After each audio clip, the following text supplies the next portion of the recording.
Hi, this is Barb from MissMetabolism.com.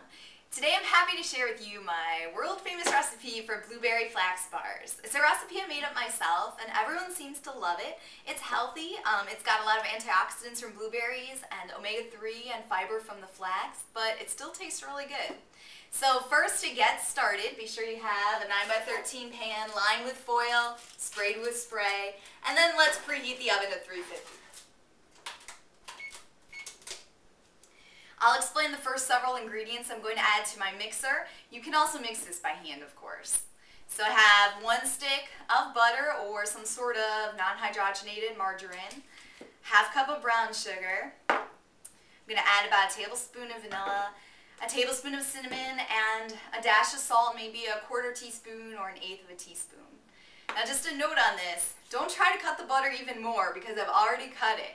I've made this recipe so many times. I used to make it with 2 sticks of butter and now I just do 1. This is pretty much the bare minimum amount of fat to still hold this thing together. So I'm going to add those and get the mixer running. So I combined those first several ingredients and now I'm going to add the next 3 dry ingredients.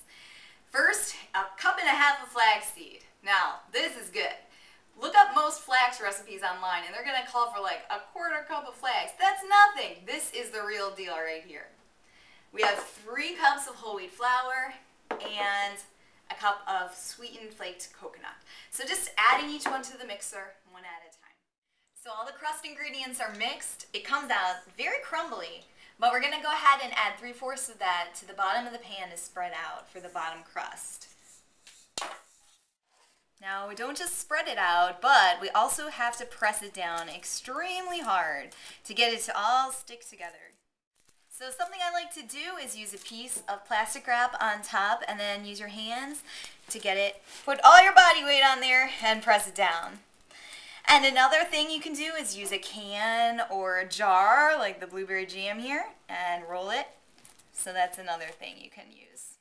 So I took some time and pressed it down as hard as I could everywhere, and now I'm just going to bake at 350 for 20 minutes.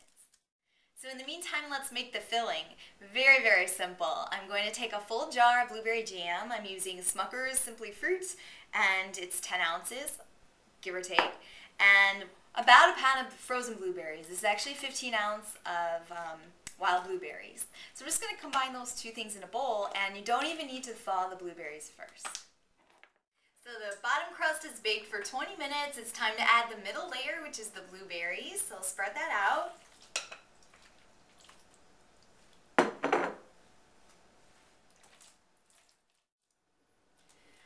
Okay, so I spread out all of that blueberry filling, and now I'll add the top layer of the crust, this remaining stuff right here. So sprinkle this on top as evenly as you can. Alright, so I packed that down pretty firmly all around to have that crust on top, and now bake it for another 20 minutes with an additional 5 minutes at the end of some broiling.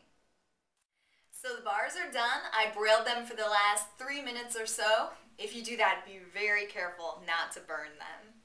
So guess what? I'm not going to cut into them right now because if I did, it would be a crumbly mess. We have to let them sit overnight at least, refrigerated or frozen, before we cut them. I know, it's hard to wait. But what that will do is it will let the 3 layers solidify together, really set up nicely to be able to cut nice and evenly and stay together. So I'm going to cut these tomorrow morning.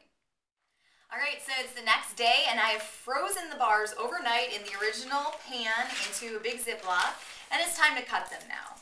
So I'll lift them out using this foil onto a cutting board, and I'll actually remove them from the foil because if you cut onto the foil, there'll just be shards of foil everywhere. So I'll take off the foil. The way I cut these to make them kind of granola bar shape is long ways I do 4 bars and the short ways I do 6 for a total of 24 bars. So I'm going to go ahead and get started cutting that. Pressing straight down into them. So there we have it. they came out perfect 24 blueberry flax bars right here. I'm actually going to refreeze those in a container right now so I can keep them for a couple of months, but you can put them in the fridge for a day or two, but not too long or else they're going to kind of get squishy. So there you go, a nice simple healthy recipe, and if you'd like more recipes, continue to follow me at MissMetabolism.com.